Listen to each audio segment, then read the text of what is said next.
Braf, a nossa tese Verdade. acaba sendo de estarmos em zonas suburbanas, em torno da Grande Orlando, que estejam passando por expansões industriais, que estejam tendo êxodo de seniors, né, de aposentados. E a gente estava falando aqui das plantas, né? Não adianta ter uma planta de 3.000 pés, 1.500 pés. Me fala um pouco de qual que é o 80-20, onde é que está? Qual que é a planta mais óbvia, que mais tem liquidez, que você tem a obra mais sob controle?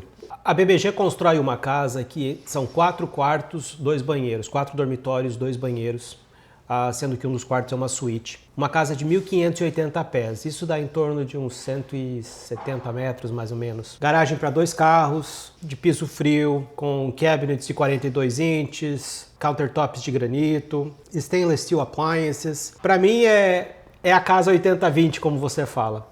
Essa casa tem várias exit strategies. Novamente, voltando ao início da nossa conversa, essa casa, ela vende para um consumidor final, ela aluga, ela vende para um investidor que está procurando por passive income. É uma casa que você consegue um financiamento fácil, tendo na modalidade de cash out, estando com a casa alugada. Então é uma casa que te dá várias opções diferentes. E custo-benefício é o melhor retorno que tem para um aluguel, por isso que ela é tão atrativa. Você vê, Perfeito. Nós temos uma outra casa que é um pouco maior, mas ela aluga praticamente pelo mesmo valor. Então um custo superior, em torno de $20.000 para dar o mesmo retorno de aluguel, não vale a pena. É uma casa que, se você tem uma outra tese, se você só quer vender, se você tem ânimo e apetite e estômago para aguentar um pouco mais, você consegue ter um retorno superior, porque reduz o seu nicho de compradores e você consegue então fazer uma venda com um retorno superior por causa disso, perfeito, que é o 20. Sim. Senhoras e senhores, os Estados Unidos é um país do crédito. Tá? Basicamente, 100% das compras da casa final elas são feitas mediante crédito. A pessoa paga uma entrada e tem um crédito. Né? Daí esse ponto que o Fernando trouxe é muito relevante, porque uma vez que a casa está pronta, se eu tiver uma dificuldade de vendas, eu preciso pôr ela para alugar. Sim. Eu vou alugar barra o meu preço de custo. Se o meu preço de custo é 20, 30 mil dólares mais caro, eu tenho menos yield na minha rentabilidade. Correto. Aí você falou do cash out, né? Eu queria explorar esse ponto que eu acho que é uma coisa importante. Mesmo essa casa alugada para um terceiro, eu consigo ir numa instituição financeira e entregá-la como uma garantia e receber recursos para eventualmente fazer novas aquisições. Perfeito, exatamente.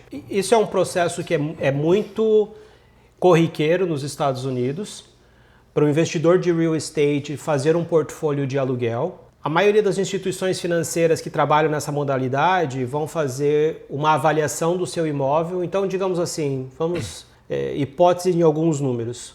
Um imóvel que tem um valor de venda de 280 mil, que tenha custado 220 mil, o banco vai fazer essa avaliação e te dar em torno de 70% do valor de avaliação do imóvel. Mercado. De mercado. Perfeito. Então, desse 280, vai te acabar sobrando em torno de uns 170 mil líquido na mão, você tendo um valor de equity ainda no imóvel seu, e tendo em números reais um valor pequeno investido, porque dos 220 que você colocou, você conseguiu recuperar 170 logo de cara. E em estando alugado, nessa estrutura, o próprio aluguel, considerando o aluguel ponto 8, paga. ponto 9, paga o financiamento. Paga o financiamento. O aluguel, senhoras e senhores, dessa planta, ele gira em torno de 0,8 ao mês, que é o mesmo yield, por exemplo, que grandes estruturas de BTS no Brasil, com indústrias, com farmácias, com hipermercados remuneram. E muito superior ao que se tem hoje no Brasil de rentabilidade sobre, por exemplo, aluguéis residenciais, aluguéis comerciais, aluguéis de lojas, né?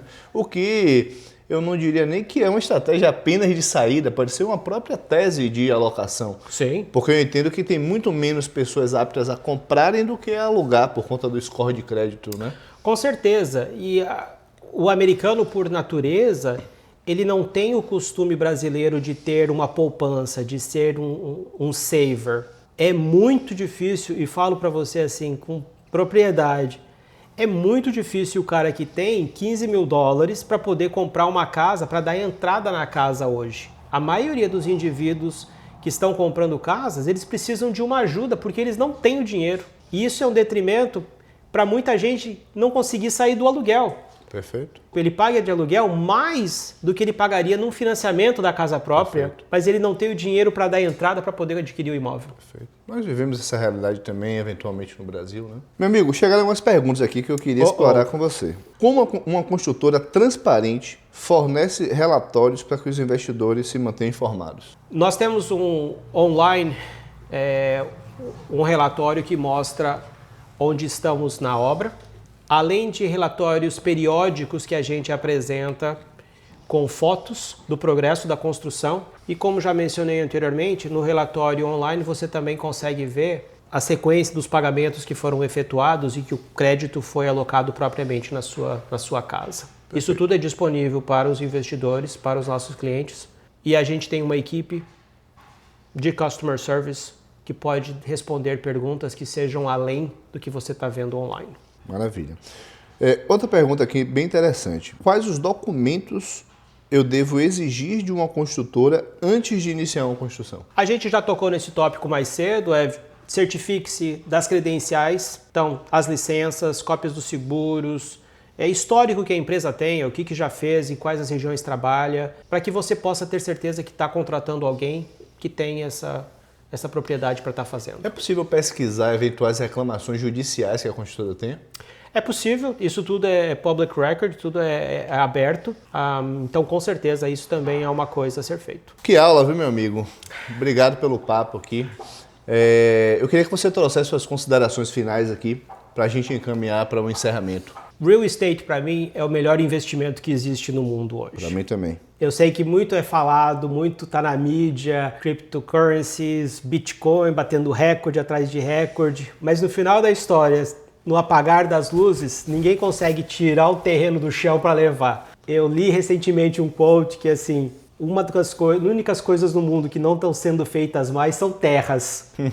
Tudo bem, lá na China eles trazem um monte de areia e faz um aeroporto numa ilha, faz um negócio, mas não é uma coisa que é sendo construída mais. Não fabrica mais. Não fabrica mais. Então, para mim, real estate é o melhor investimento que existe. Segunda coisa quando você procura por um lugar, veja quais são as características do que está acontecendo. O estado da Flórida é um dos principais captadores de imigrantes que a gente tem hoje nos Estados Unidos. As estimativas dizem que em torno de 500 a 1.000 pessoas mudam para a Flórida diariamente. Então, imagine quanto de real estate, quanto de imóveis são necessários só para acomodar essa migração natural que está acontecendo. Isso a gente não está nem falando do que existe de desastres naturais e coisas que acontecem, que há destruição de imóveis e precisa haver essa reposição. Eu já li artigos que sugerem que até o final da nossa década, então até 2030, vai ter um déficit de torno de 700 mil imóveis na Flórida. Então, o que a gente constrói não interessa tanto, porque nem assim a gente vai conseguir suprir toda essa necessidade. Nos Estados Unidos hoje se calcula em torno de 4 milhões de imóveis de déficit como um todo. Então, eu acredito de coração que o real estate é o melhor investimento, é a coisa mais segura que tem. Você fazendo o seu homework, trabalhando com pessoas credenciadas, trabalhando com pessoas que te ajudam nessa parte, como o trabalho que vocês fazem de gerenciamento de capital, procurando o retorno mais alto possível dentro do escopo do serviço, na rentabilidade, com a flexibilidade de cash flow e tudo isso daí, é a forma mais apropriada que um investidor consegue fazer e construir patrimônio que será para gerações, né? Geracional.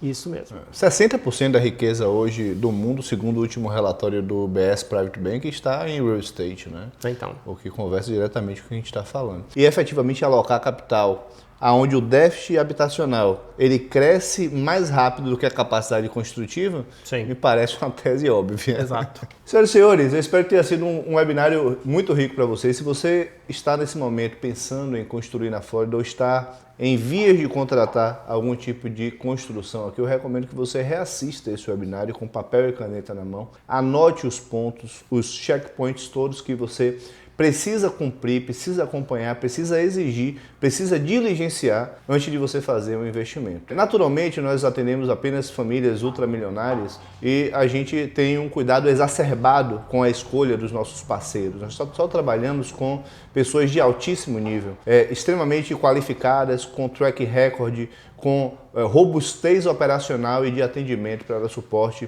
às nossas famílias. E eu recomendo que você faça o mesmo. Não se aventure, você pode ser uma vítima de um estelionatário, de um golpe, ou até mesmo de um profissional desqualificado que não sabe exatamente o que irá enfrentar na sua jornada, que tem até uma boa fé e uma boa intenção, sim, mas que vai drenar a sua riqueza e separar você do seu dinheiro. Então fique muito atento. Tenho certeza que você está anos-luz na frente do que você estava antes de assistir esse webinário. Tenho certeza que agora você domina muito mais o processo construtivo e está mais preparado para poder fazer as suas escolhas e construir a sua riqueza dentro da maior economia do mundo, dentro do mercado mais seguro do mundo, dentro do Estado, talvez, com a legislação e com a previsibilidade mais qualificada para a gente alocar o nosso capital. Foi um prazer estar aqui, foi uma honra estar com você, Braf. Te agradeço demais o nosso papo. Espero que tenha sido muito bom para vocês também. Até a próxima.